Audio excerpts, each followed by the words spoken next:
যে কোনো বড় সফলতার আধার আপনার চিন্তাভাবনা। যদি আপনি আপনার চিন্তাভাবনাকে নিয়ন্ত্রিত করতে পারেন, তাহলে আপনি আপনার বর্তমানকে বদলাতে পারেন। কেলভিন ডব্লিউ নাথানের লেখা ট্রেন ইয়োর মাইন্ড আপনাকে মানসিক অনুশাসন, আত্মজাগরুকতা আর পজিটিভ থিঙ্কিংয়ের মার্গদর্শন করাবে।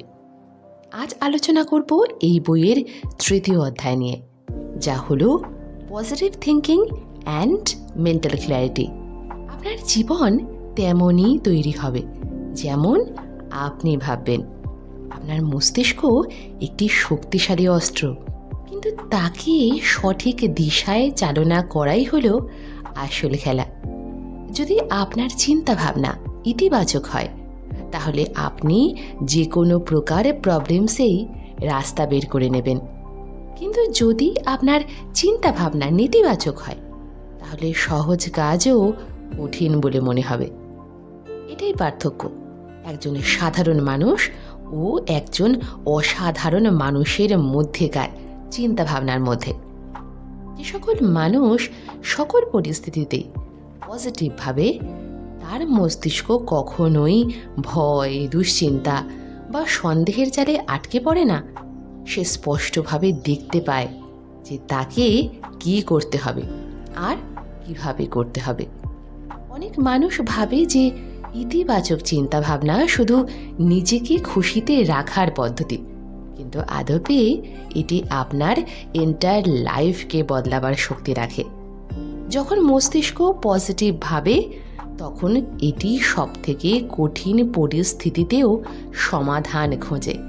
এটি হারকেও জয়ের ন্যায় দেখে আর প্রতিটা নেতিবাচক পরিস্থিতি থেকে ভালো কিছু বের করার ক্ষমতাকে বিকশিত করে। যদি আপনি সত্যি নিজের জীবনে বড় কিছু করতে চান, তাহলে সর্বপ্রথমে নিজের চিন্তাভাবনাকে স্পষ্ট ও পরিষ্কার করতে শিখুন। নেতিবাচক ও অপ্রয়োজনীয় চিন্তাভাবনাকে সরিয়ে দিন আর নিজের ঊর্জা কেবল সঠিক দিশায় লাগান। অনেক মানুষ নিজের চিন্তাভাবনার কারণে সফল হতে পারে না। তারা নিজেকে কম মনে করে, নিজের উপর ভরসাই রাখে না আর নিজের সম্ভাবনাকে সীমিত করে দেয়। তারা ভাবে যে তাদের কাছে হয়তো অতটা সুযোগ নেই যতটা বাকিদের কাছে আছে। কিন্তু সত্যি তো এটাই যে তারা নিজেদেরকে মানসিকভাবেই সীমিত করে দেয়। যে ব্যক্তি নিজের মস্তিষ্ককে এই জাতীয় সীমার থেকে মুক্ত করে নেয়, তারা যে কোনো কিছু হাসিল করতে পারে। তারা কোনো বাহানা বানায় না আর নিজের পরিস্থিতিকে দোষও দেয় না, শুধু নিজের লক্ষ্যে মন দিয়ে এগিয়ে যায়। নেতিবাচক চিন্তাভাবনাকে দূরে সরানো সব থেকে প্রয়োজনীয় কাজ।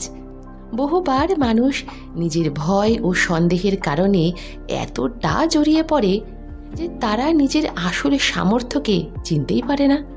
তারা প্রতিটা জিনিসের মধ্যে নিজের প্রবলেমসকে খুঁজে পায়, প্রতিটা সুযোগের মধ্যে বিপদকে খুঁজে পায় আর প্রতিটা নতুন পদক্ষেপে অসফলতার ভয়কে মনে লালন করে।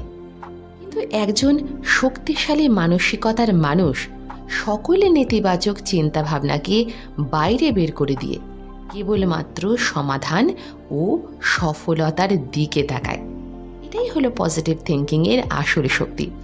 এটি আপনাকে প্রবলেমসের মধ্যে লুকিয়ে থাকা সুযোগকে দেখার শক্তি দেয়। যখন কোনো ব্যক্তি মানসিক স্পষ্টতা হাসিল করে নেয়, তখন সে অমনোযোগী বা ছন্নছাড়া হয়ে যায় না। সে প্রতিটা দিন নিজের লক্ষ্যের উপর ফোকাস করে আর অর্থহীন জিনিসের থেকে নিজেকে দূরে রাখে।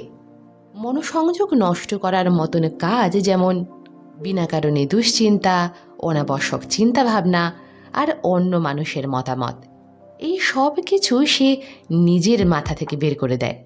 সে জানে যে আসল লড়াই বাইরের দুনিয়ার সাথে নয়, বরং নিজের মস্তিষ্কের সাথে।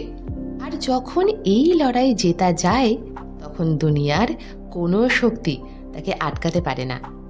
যদি সত্যি নিজের মস্তিষ্ককে পজিটিভ ও ক্লিয়ার বানাতে হয়, তাহলে রোজ কিছু অভ্যাসকে আপনাকে আপন করে নিতে হবে।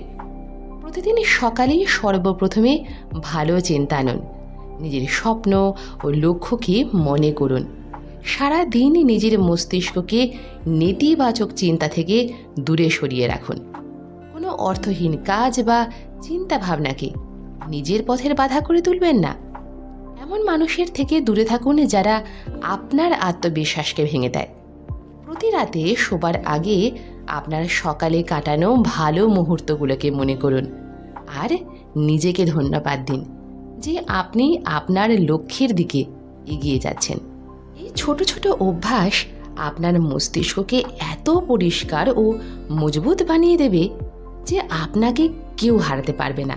সফল মানুষেরা কেবল এই কারণে সফল হয় না কারণ তাদের কাছে বেশি অর্থ, শক্তি ও সুযোগ থাকে। তারা এই কারণে সফল হন কারণ তাদের মস্তিষ্ক সম্পূর্ণরূপে পজিটিভ ও স্পষ্ট হয়। তারা যা ভাবেন তাই হয়। তারা নিজের উপর সন্দেহ করেন না। তারা নিজের স্বপ্নকে নিয়ে দ্বিধায়ও থাকেন না। আর সব থেকে বড় কথা হলো নেগেটিভিটিকে নিজের মাথার মধ্যে ঢুকতেই দেন না। এটাই আসলে সফলতার রহস্য। যদি আপনি নিজের চিন্তা ভাবনাকে নিয়ন্ত্রিত করতে পারেন তাহলে আপনার জীবনেও অসম্ভব বলে কিচ্ছু থাকবে না। প্রতিদিন নিজের মস্তিষ্ককে শ্রেষ্ঠ থেকে শ্রেষ্ঠতর বানান। এটা একদিনের কাজ নয়, এটা সারা জীবন ধরে চলা একটি অভ্যাস বা প্রক্রিয়া। কিন্তু যে এটিকে একবারে শিখে নেয় সে নিজের জীবনকে সম্পূর্ণরূপে বদলাতে পারে। সে অন্যদের সাথে নয়, নিজের সঙ্গে লড়াইয়ে জিতে যায়। আর যখন সে তা করতে পারে তখন এই দুনিয়ার কোনো শক্তি তাকে হারাতে পারে না।